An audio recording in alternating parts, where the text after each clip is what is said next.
నా కొడుకు కావాలి. మాకు 3 లక్షలు ఇస్తే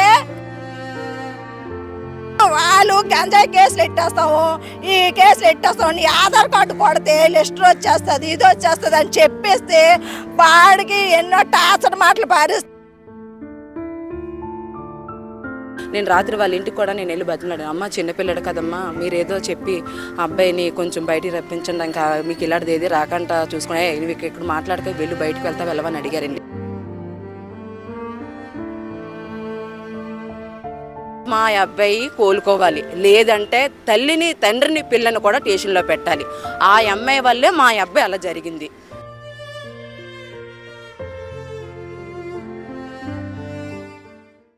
విశాఖలో ఓ యువకుని ఆత్మహత్యకు పాల్పడడం తీవ్ర కలకలం రేపుతోంది. అయితే ఈ ఘటనకు సంబంధించి ప్రేమ వ్యవహారమే కారణంగా వార్తలైతే వస్తున్నాయి. ఈ నేపథ్యంలో ఎవరైతే యువకుడి తల్లి ఉందో అసలు ఆమెతో మాట్లాడే ప్రయత్నం చేద్దాం.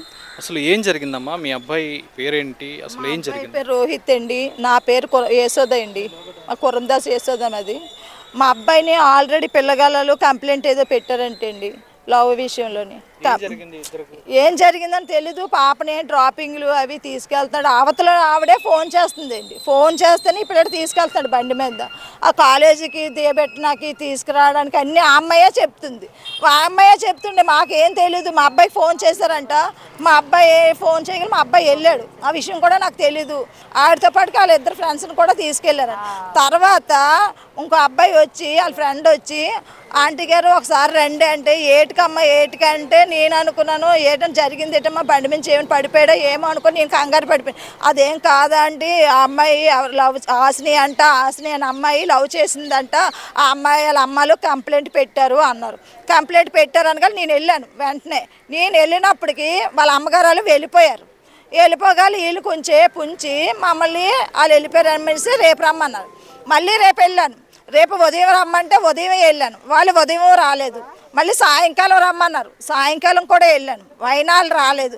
అమ్మాయిలు 11 గంటలు రేపు రండి అమ్మ వాళ్ళు వస్తారు అన్నారు. 11 గంటలకు వెళ్ళాను, వాళ్ళు రాలేదు. మళ్ళీ సాయంకాలం రండి అమ్మ అన్నారు. 6:30కి రమ్మంటే 6:30కి వెళ్ళాను.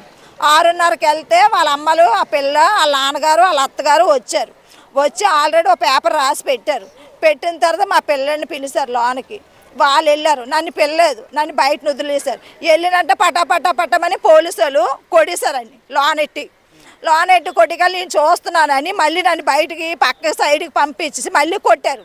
కొట్టేసిన తర్వాత మళ్ళీ నన్ను పిలిచారు. ఏటమ్మా మీ అబ్బాయిది ఏటి తెలుసా అన్నారు. మా అబ్బాయిది అయితే నాకు ఏటి తెలియదండి, వాళ్ళు చెప్పారు ఇప్పుడు ఏదో కంప్లైంట్ ఏదో పెట్టామనేసి అన్నారు. కానీ అమ్మాయిది ఎంత తప్పు ఉందో అబ్బాయిది కూడా అంతే తప్పు ఉంటుంది కదండి.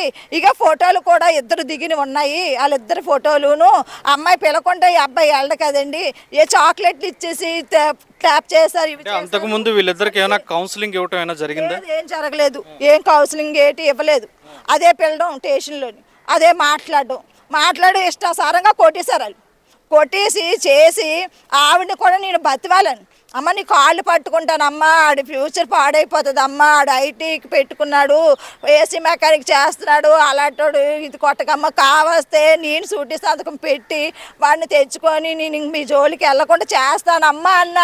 ఆవిడ కనికరించకుండా నీకు గంజాయి కేసు పెట్టేస్తాను, బైకులు దొంగతనం చేస్తామని పెడతాను, మా చిన్న పిల్లలను కూడా టార్చర్ చేస్తున్నామని చెప్తాను, ఏవేవో అని అన్ని కేసులు దుద్దేస్తానని చెప్పి మళ్ళీ కేసు ఇంకోటి రాసి నేను ఇక్కడ అవ్వపోతే ఇంకెక్కడికైనా వెళ్ళి చేస్తాను, మాకు బలుకుబడి బోల్డ్ జనం ఉన్నారని చెప్పింది ఆవిడ ఇష్టాసారంగా మాట్లాడిన మాటలకి బయటకు వచ్చి కూడా మాకు 3 లక్షలు ఇస్తే మేము కేసు కొట్టుకుంటామని మాట్లాడింది.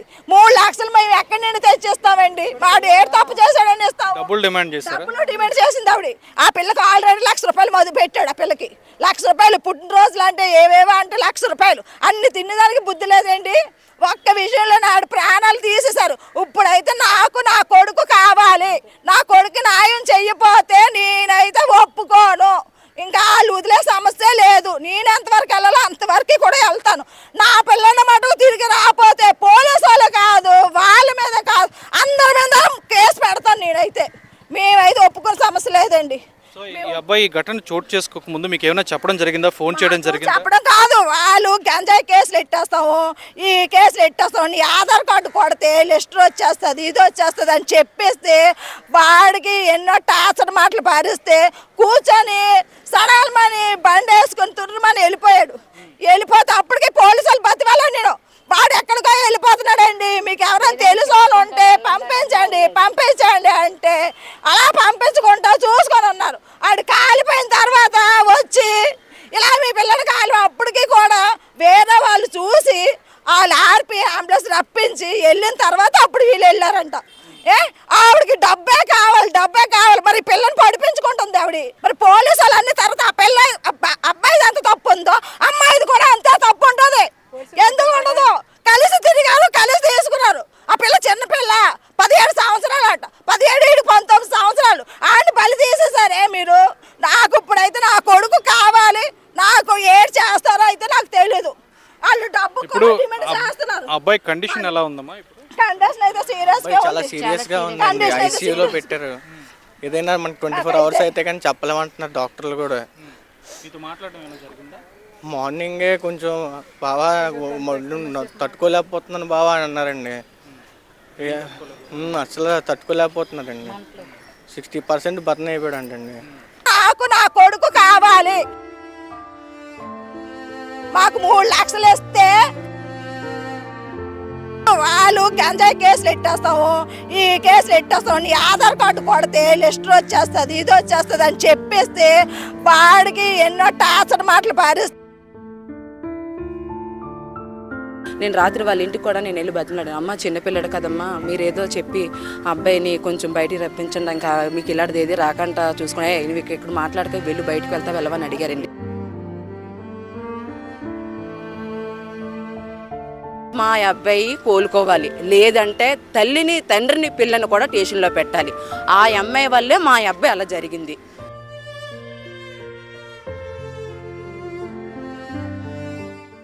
సో అబ్బాయి చూస్తే వయసు తక్కువ, అటు అమ్మాయి కూడా మైనర్ అని తెలుస్తోంది.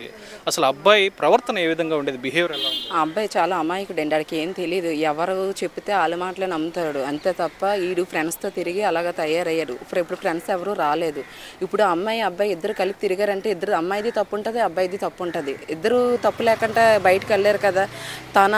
వాళ్ళ మమ్మీ ఫోన్లో నుంచేనంటే అమ్మాయి చాటింగ్ చేసిందంట. రాత్రి నేను కూడా మా అబ్బాయి స్టేషన్లో ఉండేటప్పుడు నేను రాత్రి వాళ్ళ ఇంటికి కూడా నేను వెళ్ళి బతిమలాడాను. అమ్మ చిన్నపిల్లడు కదమ్మా, మీరేదో చెప్పి అబ్బాయిని కొంచెం బయటికి రప్పించండి, ఇంకా మీకు ఇలాంటిది ఏది రాకుండా చూసుకుని నువ్వు ఇక్కడ మాట్లాడక వెళ్ళి బయటకు వెళ్ళవని అడిగారండి. వాళ్ళ పెద్దమ్మనండి నేను. వాళ్ళ నాన్నగారు అన్నారు, నేను ఆ పిల్లడి మీద గంజాయి కేసు బండ్లు దొంగతనం చేస్తున్నాడని నేనైతే ఆ కేసు పెడతాను అని అనేసి అన్నారు. అదేటమ్మా అలాగా పిల్లడు చూస్తే తెలుస్తుంది కదా, పిల్లడి వాతావరణం తెలుస్తుంది కదా అన్న. అస్సలు వాళ్ళ ఆ మాట అయితే అస్సలు ఆలకించలేదండి. ఆ అమ్మాయి అంట చిన్న పిల్ల అంటండి, చాక్లెట్ ఇస్తే వెళ్ళిపోతుందట, తర్వాత బండి సరదా మీద వెళ్ళిపోతుందంట. అలాగైతే సార్ ఇప్పుడు మా అబ్బాయి అయిపోయాడు, ఇంకో వేరే అబ్బాయి కూడా పిలిచిన అలాగే వెళ్ళిపోద్దా? అదే చిన్నపిల్ల చెప్పండి. ఆ అమ్మాయి 10th క్లాసు అయ్యింది, ఇంటర్ చదువుతుంది. ఆ అమ్మాయి చిన్నపిల్ల ఎందుకు అవుతుంది చెప్పండి? ఇంట్లో పేరెంట్స్ తెలీదా మీ అమ్మాయి తిరుగుతుందా లేదా అని అనేసి? తెలుసు కదా, తల్లికి తెలుసు తండ్రికి తెలుసు. అంటే ఈ అబ్బాయి అణువు చూసుకొని ఆ అబ్బాయిని అలా చేసి ఈవేళ ఆ అబ్బాయి ప్రాణాల వరకు తీసుకొచ్చారండి. మెయిన్ కారణం వాళ్ళ అమ్మ, వాళ్ళ నాన్న, ఆ అమ్మాయి, వీళ్ళు ముగ్గురు, వాళ్ళ మేనత్త కూడానా. మరి మీరు ఏం చేస్తారు? మా డిమాండ్ మా అబ్బాయి కోలుకోవాలి, లేదంటే తల్లిని తండ్రిని పిల్లని కూడా స్టేషన్లో పెట్టాలి. ఆ అమ్మాయి వల్లే మా అబ్బాయి అలా జరిగింది. చెప్పండి ఒకసారి, మీరు కూడా న్యాయంగా ఆలోచించండి. ఇప్పుడు అంత చెట్టు అంత కొడుకు ఏమైనా అయిపోతే తిరిగి వస్తాడో చెప్పండి సార్. పోనీ చిన్న లాజిక్ అంటే మా అబ్బాయిదే తప్పు అంటే ఆడపిల్లది ఎంత తప్పున్నా తప్పని చెప్పరనమాట. మగపిల్లడు చిన్న తప్పు చేసినా ఆడిది తప్పని వీధిలోకి లాగేస్తారు. ఎక్కడుందో సార్ న్యాయం చెప్పండి కనీసం? ఎక్కడుందో చెప్పండి. ఆ కూలాడితే కుండాడదు, వాళ్ళు పెద్ద గొప్పింటోళ్ళు కూడా కాదు. వాళ్ళు డబ్బు డిమాండ్ చేశారంటే ఆ అబ్బాయి కష్టపడితే కానీ ఇంట్లోనూ తల్లిదండ్రుల పరిస్థితి ఎలాగుంటుంది అనేది ఈ రోజుల్లో తెలుసు కదా సార్. ఇంటద్దెలు కట్టుకొని ఇంట్లో అన్నీ చూసుకోవాలంటే ఉంటుంది కదండి, ఎవరికి ఉన్న ప్రాబ్లమ్స్ వాళ్ళకి ఉంటుంది కదండి. ఆ అమ్మాయికి పుట్టినరోజు చేసేటప్పుడు వాళ్ళ అమ్మ నాన్నకి తెలియదండి పాప ఎక్కడికి వెళ్తుందనేది. అమ్మాయి 10,000 రూపాయలు పట్టుకెళ్ళి వాళ్ళు పుట్టినరోజు చేశాడంటే ఈ అమ్మాయికి డబ్బు ఎలాగొచ్చింది? ఈ అమ్మాయి ఎక్కడి నుంచి వచ్చింది ఇంత డబ్బు? ఈ పుట్టినరోజుకి బట్టలు ఎక్కడివి, ఈ ఎక్కడివి అని వాళ్ళకి తెలీదా? తెలీదా? చాక్లెట్ ఇస్తే పిల్ల వచ్చేస్తే మరి చాక్లెట్ ఇస్తే 2 చేతులు కలిస్తేనే కదా ఒకటవుతుంది. 2 చేతులు కలనేది ఒకటవ్వదు కదా. నువ్వు చిన్న పిల్లవ కాదు కదా. నువ్వు వచ్చి మండానికి రమ్మడానికి స్కూల్కి వెళ్తే నన్ను దింపని అంటావు. మళ్ళీ స్కూల్ వదిలేస్తే రా నన్ను తీసుకెళ్ళు అని అంటావు. అవన్నీ మీకు తెలీదా? మీకు చేయడం తెలీదా? ఆ పిల్లడు అమాయకుడండి, చాలా అమాయకుడు. మా కుటుంబంలో ఉన్న అమాయకుడు అంటే ఆ పిల్లడే. అంత అమాయకుడిని అలా చేసి ఈ అమ్మాయి మాకెవరికి చెప్పలేదండి. ఈ అమ్మాయి వాళ్ళ అబ్బాయిని తీసుకొని వెళ్ళింది. మాకైతే ఎవరికి తెలీదు. న్యాయం అంటే స్టేషన్లోని ఆ కుర్రాడిని కొట్టారంటే అలా కొడతారు. ఆ స్టేషన్లోని అలా కాదు, ఇద్దరిని పిలిపిస్తారు. ఇద్దరిని పిలిపించి ఏడిది సంస్థ ఏటని అడుగుతారు. కానీ అదేటి ఈ పిల్లని ఒక రూమ్లో తీసుకెళ్ళి ఈ పిల్లని కొట్టడం, వీళ్ళ అమ్మగారు చూస్తే మళ్ళీ వాళ్ళ అమ్మగారు చూస్తున్నారని తలుపులేసేయడం. తలుపులేసి ఆ అబ్బాయి సెల తీసుకొని ఫోటోలు వాళ్ళిద్దరు తీయించుకున్న ఫోటోలు ప్రతి ఫోటోలు వాళ్ళ ఎదురుగా డిలీట్ చేశారు. దేని చేశారు? ఏటి దాని కారణం ఏంటి? అంటే వీళ్ళకి ఏంటి ఏది న్యాయం జరగకుండా వాళ్ళకు న్యాయం జరగడానిక? కాకపోతే మాకైతేనండి మా పిల్లడు మాకు కావాలి. మా పిల్లడు ఎలాగైతే పువ్వులాగా ఉన్నాడో అలాగా పువ్వులాగా చెప్పండి. లేదా వాళ్ళ కుటుంబమే వాళ్ళు ఎలా చెయ్యాలో మాకు తెలుసు. మేము ఎక్కడికి వెళ్ళాలో ఎక్కడ చెందాలో మాకు తెలుసు. సో ఇది పరిస్థితి. అంటే అబ్బాయిని అంటే సూసైడ్ చేసుకునే ప్రయత్నంలో ఉన్నా సరే ఎవరు రక్షించేందుకు ముందుకు కూడా రాలేదని చెప్పి కుటుంబ సభ్యులైతే ఆవేదన వ్యక్తం చేస్తున్న పరిస్థితి. ఏదేమైనా తమ అబ్బాయిని ఇప్పుడు ఈ చావు బ్రతుకుల మధ్య కొట్టుమిట్టాడుతున్నాడని, తమ అబ్బాయిని కోల్పోయే పరిస్థితి అయితే ఇప్పుడు నెలకొందని వారైతే తీవ్ర ఆవేదన వ్యక్తం చేస్తారు. ఏదేమైనా తమకు న్యాయం చేయాలని గట్టిగా డిమాండ్ చేస్తున్న పరిస్థితి. వీడియో జర్నలిస్ట్ రవితో శ్రీనివాస్, విశ్వభారత్ టీవీ, వైజాగ్ నుంచి.